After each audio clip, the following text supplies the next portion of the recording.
Muchas gracias, Yulisa. Nuestro saludo cordial a nuestros compañeros, a nuestros oyentes. Nuestro abrazo, señores. Cuánta gente en estos días pasando situaciones difíciles. Wow, de verdad que además de la familia Brito, Pablo Macchini perdió a su padre, una lástima. Él quería tanto, lo mencionaba tanto. Vi la foto cuando cumplieron el aniversario de su padre y yo pensaba... Él lo mencionaba mucho en su comentario, hacía mucha referencia a él, sí. ¿Tú ibas a decir una cosa? No, iba a decir, pero ya guardando la distancia, pero a propósito de la situación de la pobreza en la margen de los ríos, hay un sector que se llama el barrio Las Cucarachas, que está ahí en la margen oriental del otro lado, de Río Sama, en Sabana Perdida. Señores, esa gente todavía está con el agua del río, que el río subió. O sea, cuando ya nosotros final, no acordamos de eso. Sí, pero sí, que ya exactamente, pero es un asunto que están recibiendo asistencia del plan social, pero el gobierno como quiera. Claro. Ahí tiene que hacerse una intervención mayor. Tiene que hacerse una intervención, pero no una intervención de asistencia solamente, sino que aquí, señores, los gobiernos tienen que visualizar hacia el futuro la transformación de esa zona. Sí, porque no podemos estar pero la transformación también tiene que ser con sentido. Hubo un asunto que pasó en el 2008, 2009 por ahí, que a mí me hizo entender, señores, que el cerebro o nos lo robaron a veces, lo empeñamos, como la mancha indeleble. Tú no sabes lo que hicieron en la ribera del río Isabela, en una época lluviosa. El mismo gobierno le hizo casita, lo acercó más al lecho del río. Mismo, exactamente, el mismo gobierno. Por eso estoy diciendo que eso tiene que ser una situación de Estado. Sí, porque es que aquí los gobiernos lo que hacen, José Luis, mira, es que se criticó aquí, cuando se hicieron el edificio de la Sursa, que criticaron a Balaguer por eso. Los gobiernos formalizan. Que muy cerca. José Luis, formalizan la informalidad, la desgracia. Le llevan luz, le llevan acera, contenes, y le llevan agua. Entonces ya, ya todo está institucionalizado. Tú sabes que eso había un plan viejísimo, mucho antes que el metro se hiciera. Yo ahora no recuerdo dónde fue que yo vi eso, en qué oficina pública, pero había un proyecto viejo que iba una marginal, iba una avenida al lado del río Isabela, pero con el metro, que llegaba lejísimo, y no se puede hacer ahora. Este es tu comentario. Tenía una razón en aquel momento, evitar que se mudara. Era la idea. Pero cuando se construyó el metro, como el metro iba a tener una parte subterránea muy larga, se informó que todo ese material se iba a utilizar para rellenar eso y hacer una avenida. Pero no, se está intentando. Lo que pasa es que la negociación con esa gente no es una decisión política. Usted tiene que sacarlo. Diablo. Pero el coste político, pero eso tiene que ser una decisión de Estado. Señores, es increíble. No de este gobierno, no del Estado. Tú a cualquier ciudad incluso medianamente grande, porque no vamos a mencionar siempre Nueva York ni Londres en el Támesis, ni Roma con el Tíber, ni el Sena, ni la orilla del Sena en París, porque ¿verdad? Señores, ciudades relativamente pequeñas, Pittsburgh, que tiene el río Allegheny y tiene los otros dos ríos, las riberas de los ríos pero la Colombia, excelencia arquitectónica. Ese Río de la Plata que va a varios países, es una belleza, está lleno de bulevar y de restaurantes. Mira, el solo hecho de que la ciudad de las Romanas fuera más joven. Perdón, Argentina, que Argentina me el solo hecho de que la ciudad de las Romanas fuera más joven que las otras. Y el hecho de que creciera aupada por otras circunstancias, porque la Romana es un municipio muy distinto a los otros. Era una villa. No, la Romana era la balanza romana donde se pesaban. Sí, por eso que se llama. Por eso se llama la Romana, donde se pesaban los rieles, los vagones llenos de caña.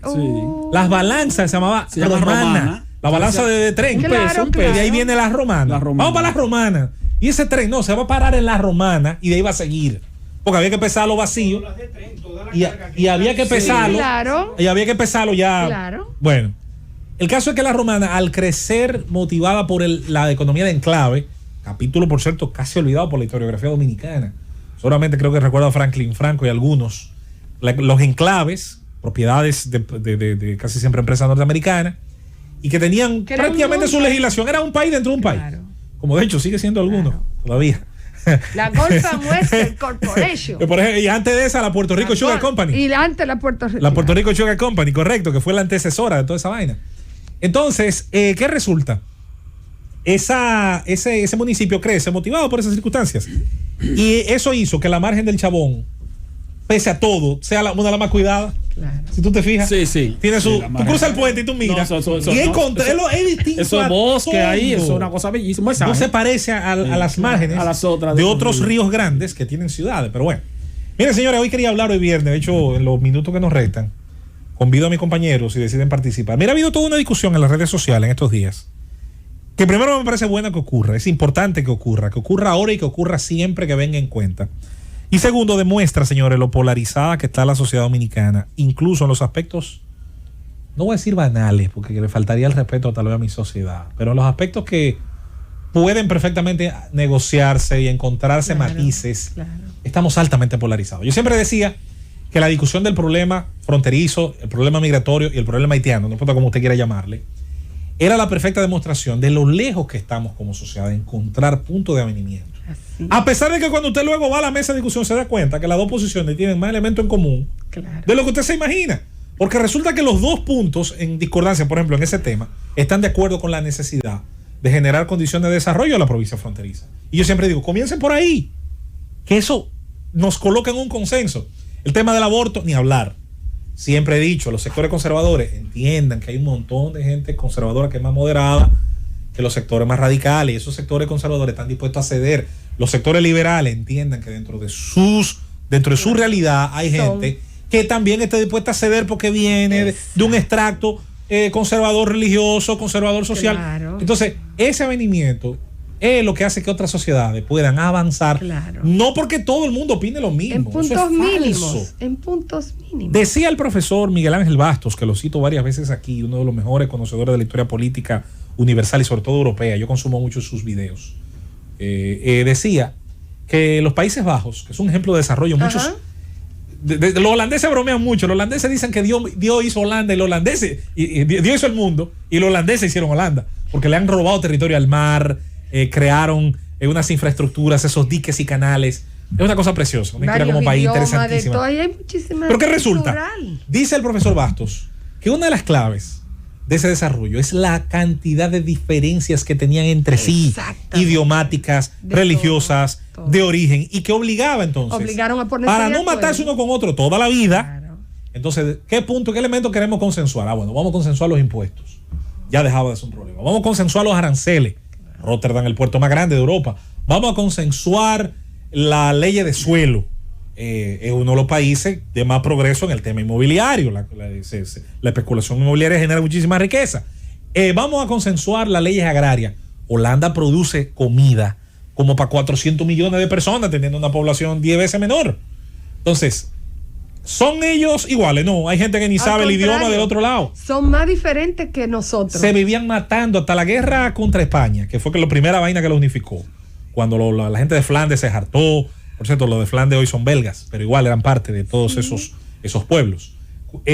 Por lo tanto, olvídese primero del igualitarismo. Eso no existe. Eso es un mito. Ahora, gente que tiene intereses distintos, gente que tiene forma distinta de ver la vida, valores incluso distintos desde el punto de vista de su cosmovisión religiosa y de valores, porque no tiene que ser religiosa, perfectamente puede ser de otra índole. Sin embargo, tiene elementos en común por donde se tiene que empezar a presionar como sociedad. La corrupción logró, mal que bien, a lo mejor a veces con un discurso... Unificar algo. Pero logró unificar criterios,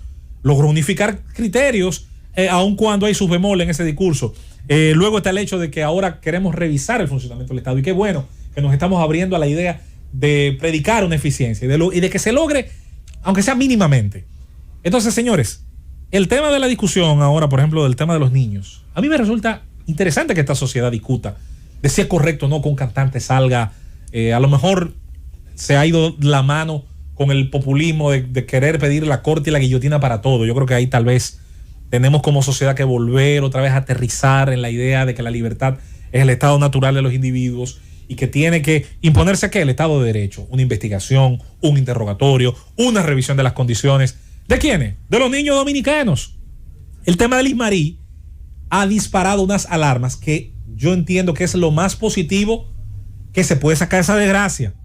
Porque si no, nos vamos a pasar la vida entera leyendo los periódicos, indignándonos cada vez que ocurra, y después el tiempo diluye y volvemos al estatus anterior. No, este es el momento de pedir, insisto, que dentro de la reformulación de ese Estado que tanto nos cuesta, que tan caro nos sale y tantas insatisfacciones nos genera, dentro de la reformulación del Estado, dentro de la reformulación de sus agencias, incluida la de policía, la del Ministerio Público, se exija un comportamiento que vaya de la mano con la realidad del pueblo dominicano. ¿Y cuál es la realidad? Que los niños dominicanos, sobre todo de espacios vulnerables, son nuestra parte de población que en más peligro está. Claro. En más peligro de lo que usted quiera. de en estos momentos de crisis económica padecer el hambre, de en estos momentos donde la escuela por las razones que sabemos no está abierta, violencia, de estar a la intemperie en horas donde precisamente los abusones y los antisociales están ahí al acecho. La situación con la influencer, con la muchacha esta de las redes sociales, que no puedo negar, a veces me he reído con video de ella, a veces hay cosas que no me gustan. Yo de por sí, yo no la condeno porque no la consumo. Es decir, a mí no me da ni tanto frío ni calor. Ahora, decía Susana algo interesante hace un ratito. Nos gustaría que las figuras de referencia fueran otras, es cierto, nos gustaría, nos encantaría. Ahora, seamos equilibrados. La sociedad más avanzada del mundo es la que probablemente más práctica frívola tiene. Yo soy un admirador de los japoneses, como usted no se imagina. Pero es una de las sociedades que más frivolidades consume y que más pendejadita inventaron el Tamagotchi para crear una mascota, me acuerdo, digital, que era un jueguito de los 90. Consume un entretenimiento que, por cierto, yo consumo mucho el anime y el manga, que está muchas veces lleno de violencia y una carga erótica sumamente alta. Es decir, sociedades que a veces consideramos ideales, cuando las revisamos con lupa, hay que decir que tienen fenómenos que podrían ser deleznables, que podrían ser rechazables para una sociedad que todavía mantiene un elemento de conservadurismo social como el nuestro. No nos idealicemos nosotros mismos. Ahora, sí sería importante que cuando veamos esos fenómenos, un niño en una situación que no nos gusta, la idea sea exigir que quien tenga que actuar, actúe. Y qué bueno que en ocasiones se da, a veces se da por presión social, pero se da. Lo importante es que actúe por oficio. Eso, que era lo que yo... Que lo bueno pase por costumbre. ¿Qué dijo Esteban ayer? Que a mí me encajó perfectamente lo que hemos muchas veces dicho aquí del efecto espejo. Los tipos que pararon en la motoneta no sabían de cuánto era la multa, pero sabían que es dar sin casco. Y no ha pasado con el cinturón. Ya la gente usa más cinturón. ¿Tú sabes cuándo yo empecé a usarlo? Ni cuenta se da. Un día iba yo con un papá de un amigo, cruzando la Emiliano Tardif con Roberto Pastoriza. Del lado mío hubo un choque. Yo desde ese día dije, jamás me vuelvo a montar sin ponerme el cinturón. Y jamás he vuelto que yo... Bueno, cuando me he montado un carro que no lo tiene, que eventualmente uno se monta, está dañado. Sin darse cuenta. Entonces, hay una situación en las sociedades que avanzaron, que prosperaron, y era el tema de las reglas de juego lo suficientemente claras, las instituciones que funcionan, pero sobre todo una presión social inteligente. La presión social tiene que ser inteligente. No puede exigir lo imposible. Mira, hubo un senador, y con esto concluyo que el tiempo sé que se nos ha ido, que publicó su declaración jurada de bienes. A mí me parece bien que la haya publicado. Resulta que es un senador, una persona que parece que tiene mucha prosperidad, que viene de una familia que todo el mundo conoce. Ahora la queja es que tiene mucho cuarto. Y yo decía que tiene demasiado dinero. Y yo decía, ¿dónde está el ilícito? El ilícito previo que hace que usted se queje de lo que él tiene. Mi queja es si no la publica. Claro. Luego, la DGI tendrá que revisar y chequear. Bueno, sí, es concomitante. Los negocios que él tiene han pagado, han publicado. Él paga el IPI si tiene propiedades de ese tipo. Señores, tenemos que decidir las luchas que tenemos. No podemos pelear con todos los molinos de viento. Exactamente. Porque se nos van a pasar. El cartón se nos pasa. Los números del bingo no se detienen. Y nuestra sociedad tiene... Claro, somos individuos. Al final a cada quien nos molesta cosas que otros no. Otros toleran cosas que otros no necesariamente toleramos. Algunos queremos replicar cosas de otros modelos. Me incluyo porque... Así como hay gente que quiere replicar aquí el Black Lives Matter, a lo mejor yo quiero replicar aquí las medidas de incentivo económico de la calle Pou en Uruguay. A lo mejor esa es su lucha y esa es la mía. Sí. Y aquí vamos a discutir cuál es más práctica y cuál sí podría encajar mejor dentro de las condiciones que tiene nuestro país. Este tema de la niñez tenemos que llevarlo a un plano serio, un plano honesto, un plano que va más allá de simplemente dar la alarma y olvidarnos el día de mañana. Hay casos más serios que otros que a veces generan menos alarma porque no tienen el mismo tratamiento mediático.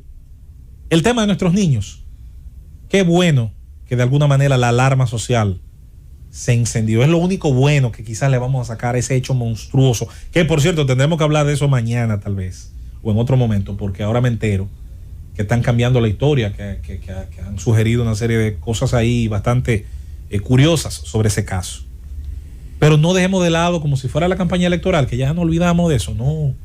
No dejemos de lado la realidad de que la situación que se ha dibujado en nuestra sociedad, en nuestros barrios más humildes e incluso en algunos sectores más acomodados, es de la vulnerabilidad ante el abuso sexual, ante las actitudes más lascivas, más dañinas, que frustran, señora, nuestros recursos humanos del mañana, que normalizan ante él el trato violento a los demás, la idea de que hay una intimidad que no se respeta, de que quien tiene que satisfacer sus necesidades le importa cómo lo hace y con quién lo hace. Exacto. Y yo voy a sacar lo bueno de eso.